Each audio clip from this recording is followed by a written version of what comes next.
Seorang pria tanpa sengaja merusak sarang seekor bayi rakun saat menebang pohon. Anak rakun itu terlempar keluar dari lubang pohon dan jatuh keras ke tanah. Seketika, ia menutup matanya sambil menangis terseduh-seduh. Meskipun istri pria tersebut berusaha menenangkannya dengan lembut, anak rakun yang ketakutan justru menangis semakin keras. Tak tega melihatnya, sang wanita akhirnya membawa pulang hewan kecil yang malang itu untuk dirawat. Sesampainya di rumah, anak rakun tersebut masih diliputi ketakutan akibat kejadian sebelumnya. Ia tidak berani menghadapi lingkungan sekitarnya, hanya meringkuk sambil menutup mata. Melihat kondisinya, sang wanita segera menyiapkan sebotol susu. Awalnya, si kecil tampak waspada, bahkan menunjukkan sikap defensif dengan memperlihatkan giginya untuk menakut-nakuti manusia di sekitarnya. Namun, begitu menyentuh botol susu, rasa lapar membuatnya langsung minum dengan lahap. Setelah kenyang, kondisinya mulai membaik. Tatapannya tidak lagi dipenuhi kepanikan, melainkan mulai terlihat tenang. Sang wanita kemudian memandikannya dengan air hangat, dan anak rakun itu tampak sangat menikmati perawatan tersebut. Setelah dikeringkan dengan handuk, ia menguap kelelahan dan menggenggam jari sang wanita dengan tenang, seolah menganggapnya sebagai sosok orang tua.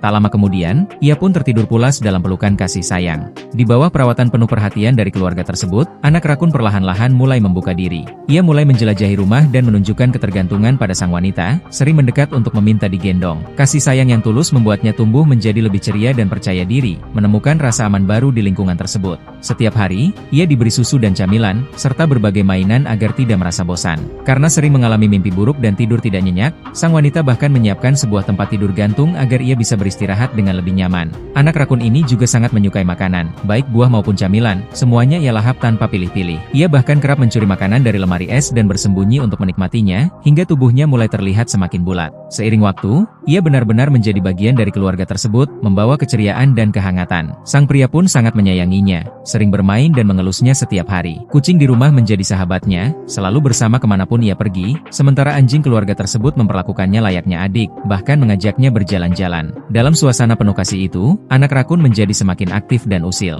Ia kerap membuat kekacauan di rumah, bahkan sampai melubangi langit-langit. Meski terkadang membuat kesal, keluarga tersebut tetap mencintainya tanpa berkurang sedikit pun. Sang wanita bahkan terus memanjakannya dengan makanan hingga ia tumbuh menjadi rakun yang gemuk dan menggemaskan. Tubuhnya yang bulat membuatnya kesulitan memanjat tempat tidur gantungnya sendiri, bahkan berjalan untuk makan pun menjadi malas. Namun, justru penampilannya yang menggemaskan membuatnya semakin disukai oleh orang-orang di sekitarnya. Ia menikmati perhatian dari banyak orang, bermain, bermanja, dan mencari makanan dengan tingkah lucunya. Sejak jatuh dari pohon, ia sempat mengira dunia hanya berisi rasa sakit dan ketakutan. Namun ketika membuka mata, yang menantinya justru adalah kasih sayang dari sebuah keluarga. Dari kondisi tanpa tempat tinggal, ia berubah menjadi makhluk kecil yang dimanja sepenuh hati. Sebuah bukti bahwa ada kehidupan yang tidak diselamatkan oleh takdir, melainkan oleh ketulusan hati manusia.